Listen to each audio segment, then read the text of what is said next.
Moins d'un mois avant ces championnats du monde en Allemagne, avant-dernière répétition pour ce relais féminin. Il y aura également un relais à Antols la semaine prochaine. Lou Jean Monod en fera-t-elle partie? C'est la 3e fois cette saison qu'elle est alignée en première relayeuse et elle a gagné le relais précédent avec ses copines. C'était à Orphilsen.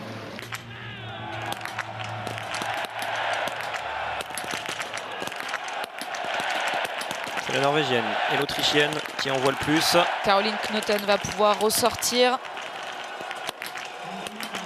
Et Lou Jean Monod également, comme Mona Brorsson. Lou réalise le plein, elle a pris le temps.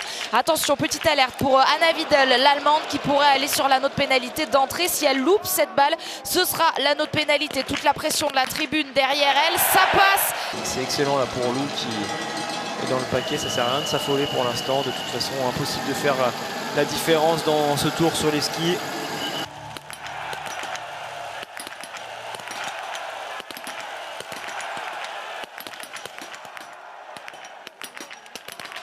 Mais quel niveau de ces 4 premières nations! L'Autriche, la France, la Suisse et la Norvège ressortent ensemble avec l'Italie de Samuela Comola. Attention, c'est Mona Brorsson qui est en train d'y perdre des plumes. Toujours bien prudente également sur ses passages de relais ici à Ruhpolding. Je le dis à chaque fois, mais on arrive vite. On est bien lancé alors que l'autre est quasiment à l'arrêt. Ne pas s'accrocher, bien se décaler. Ça passe pour les filles, c'est parfait. 4 secondes et demie d'avance pour Chloé Chevalier face à Ita Gasparine. Pour cette équipe suisse, Ragnhild Famsteinevik représente la Norvège.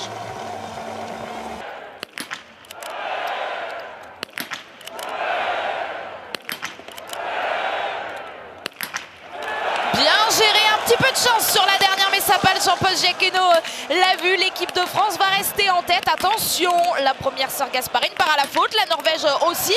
Bah, c'est tout bon ça pour Chloé qui va garder encore plus d'avance. Oui, ça va s'accroître au niveau des écarts. C'était un très beau tir de la part de Chloé jusqu'à la dernière balle qui est limite cordon sur la gauche.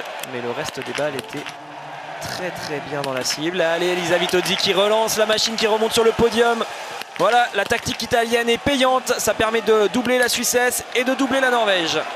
Ita Gasparine et Ragnhild Famsteinevik ressortent donc pour compléter ce top 4. Il va y avoir de l'écart ensuite avec les autres filles. Alors pour le top 5 justement, c'est l'Autriche pour l'instant qui semblait le mieux parti. Peut-être que c'est le Canada qui va finalement ressortir devant, voire l'Ukraine. Nous on écoute bien sûr le bruit des balles pour l'Allemagne et Vanessa Voigt, la très bonne tireuse Vanessa Voigt qui va pouvoir se replacer. Chloé et Elisa Vitozzi font jeu égal. On voit que l'Italienne avait pris le relais à 30 secondes de la française, c'est toujours le cas, 29 secondes,5. Donc on y est à ces 30 secondes.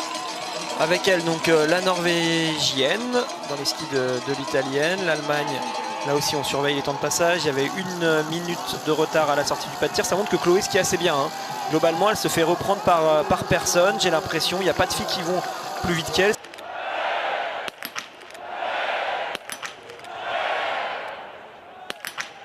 C'est un relais référence qui est en train de nous offrir Chloé Chevalier. L'équipe de France avec ses 2 premières relayeuses n'a pour l'instant pas commis la moindre erreur. Un tir parfait de la part de Chloé et un tir surtout qu'on aimerait la voir réussir sur ses courses individuelles. Chloé, elle arrive souvent dans des positions où elle peut jouer quelque chose et elle ne fait pas ces tirs là, elle fait des tirs complètement différents. Là c'est parfait, j'espère qu'elle va bien garder en tête celui-là et qu'elle pourra s'en inspirer sur la prochaine course individuelle dès demain sur la Mastart. Il y a des erreurs derrière, ça va permettre encore une fois à la France de reprendre un peu de marge sur tout le monde. Lisa Vitozzi ressort 2e, la Norvégienne n'a pas vraiment le droit à l'erreur. Attention, si elle rate une de ces 2 dernières balles de pioche, ce sera l'anneau de pénalité. Ça va permettre à l'Allemagne peut-être de se replacer. Et Chloé va passer le relais à Sophie en tête. Ah, une course qui va pas être évidente à gérer au niveau des émotions, je pense, pour Sophie. Mais ça fait plaisir de la voir au départ de cette belle course pour l'instant. Superbement bien débuté par les coéquipières. Allez Sophie, allez découvrir ce relais en Coupe du Monde. Essayer de se faire plaisir, ne pas se mettre trop la pression sur les tirs et résister au retour de l'Italie. Passler est de sa génération. Normalement, c'est pas quelqu'un qui est censé lui reprendre du temps.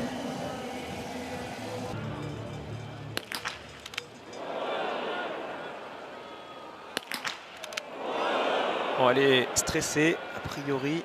Sophie, car il y avait une balle complètement en haut à gauche et une complètement en bas à droite. Celle-ci est plein centre. Allez. Les 3 suivantes sont bien dedans, de quoi se remobiliser pour Sophie Chauveau, se rassurer également. Elle dispose de 3 balles de pioche pour blanchir les 2 prochaines cibles. Attention, elle n'a plus le droit à l'erreur, sinon ce sera l'anneau de pénalité pour l'équipe de France. Allez, celle-ci, il faut la mettre parce que je pense que ça va aller assez fort pour Marthe Olsbo-Reuseland. Elle va pouvoir ressortir, Sophie Chauveau. Allez, un petit frisson, mais l'équipe de France est toujours en tête cette fois. Elle va être bien accompagnée avec la Norvège. Rebecca Passler aussi, l'Italie reste sur le podium. Bon, clairement, c'est normal, hein, faut pas lui en vouloir à Sophie. Premier relais en Coupe du Monde, les filles sont en tête. Elle a envie de bien faire, elle est sur une super dynamique au niveau individuel. Donc bien sûr, il y avait beaucoup d'émotions quand elle arrivait sur ce tapis. Elle se prépare justement à ces tirs compliqués. Attention, la Marthe Reuseland qui a décidé de passer juste avant le virage, mais toutes les deux ont l'air d'être plutôt à l'aise. Donc ça va bien se passer et on va voir ce match sur le tir. Allez, Sophie, essayez de continuer cette progression sur les tirs debout.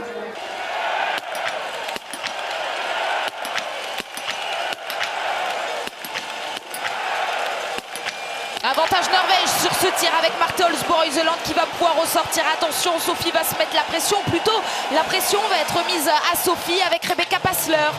Allez, Sophie a accepté la défaite face à Marthe Olsbo-Reuseland. Là, l'objectif surtout, c'est d'éviter l'anneau de pénalité. Il y en aura un. Malheureusement, ce ne sera pas le cas pour l'Italienne qui a fait un super tir. Il y en aura deux. Ouais, 2 tours de pénalité pour Sophie Chauveau. Malheureusement, c'est quelque chose qu'on pouvait voir venir. Il faut l'accepter, c'est comme ça. Allez, Sophie va devoir aller vite faire ses 2 tours de pénalité. On verra si quelque chose est jouable quand elle sortira, mais il va y avoir beaucoup de temps de perdu, surtout que l'Allemagne va peut-être en profiter pour repasser devant. Pourquoi pas également voir la République tchèque avec Davidova sortir bien devant la France. Sophie est actuellement à la moitié de son premier tour. Il y en aura encore un deuxième à faire. Ça va faire un retour au total à peu près à 1 minute 15 de la Norvège. Il faudra une course exceptionnelle de la part d'Anaïs Chevalier-Boucher pour espérer quoi que ce soit.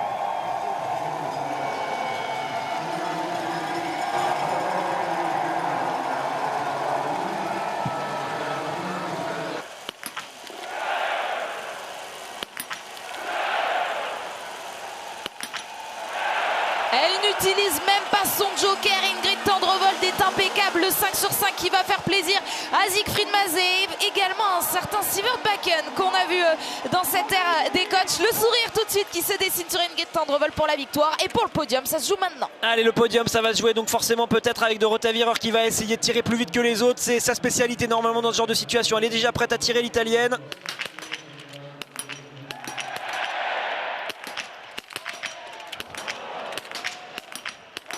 Il y a quelques erreurs, il n'y en a pas beaucoup, donc ça ne laisse pas d'espoir pour éventuellement se dire que la France pourrait jouer le podium, car il y a au maximum une seule pioche par fille. La Suissesse vient de recommettre une faute, ce sera terminé donc pour l'Italie. Il ne reste plus qu'une place sur le podium désormais. Pour qui? Pour l'Allemagne. Ça va donc se battre pour la 2e place. Ah, elle pensait avoir fini, Lena Ekigros. Non, il y aura encore une balle à tirer. Les Tchèques sont partis à la faute également. Et sur la piste, on peut se dire que Denise Herrmann va peut-être réussir à se défaire de Dorothea Wierer. Mais on suivra ça dans quelques instants. Pas de tour de pénalité pour Lena Ekigros qui ressort, tout comme Lucie Charvatova. Et donc ce sont des miettes que vont se partager Lynn Persson et Anaïs Chevalier-Boucher actuellement. Carabine entre les mains et œil dans le viseur. On joue le classement nation là entre ces deux équipes qui sont en tête à ce niveau-là. Ça tire très bien des deux côtés, ça se répond bien. Il y aura une erreur pour toutes les deux, exactement le même tir, de la même façon, à la même vitesse. C'est bien ce qu'a fait Anaïs, elle n'a pas flanché sur cette balle de pioche, ça les entraîneurs détestent quand on se rate comme ça. Il va y avoir 10-15 secondes de perdu, est-ce qu'elle va recommettre une nouvelle erreur? Non, ce sera fait pour Lynn Persson, ça va pas être simple hein, pour Anaïs face à elle quand même dans ce dernier tour. Mais elle ne s'y risquera pas, Ingrid Tendrevold. C'est donc son drapeau qu'elle vient chercher la ligne d'arrivée. Ouais, elle a même jeté un petit coup d'œil derrière quand même pour s'assurer que Denise Hermanvik était assez loin. Oui, c'est le cas. La Norvège lève les bras en première position avec le petit saut caractéristique d'Ingrid Tendrevold. Norvège première, et puis on va laisser la tribune applaudir Denise Hermanvik pour la 2e place. Ça va le faire pour Dorothea Virer derrière. La Suissesse va venir échouer à quelques secondes seulement. Norvège, Allemagne, Italie avec des grandes dames. Tout le monde a répondu présent aujourd'hui, à part quelques leaders, à l'image de Julia Simon pour l'équipe de France. Également d'Elvira Öberg pour cette équipe suédoise. Ni la France, ni la Suède ne feront partie de ce top 5 aujourd'hui, puisque derrière la Suisse, ce n'est aucune de ces deux nations qui ne devrait arriver. On se félicite justement sur cette ligne d'arrivée entre ces trois équipes-là. On aura eu quand même un très joli relais en termes de spectacle. On va féliciter bien sûr Lou Jean Monod et Chloé qui ont fait des super relais. Sophie a eu du mal. Je suis suffisamment attardé là-dessus. Anaïs a fait une course correcte, mais c'était déjà trop tard. Malheureusement, il fallait faire une course exceptionnelle. Ce n'était pas le cas. Et derrière, on aura donc la Suède qui va venir terminer 7e.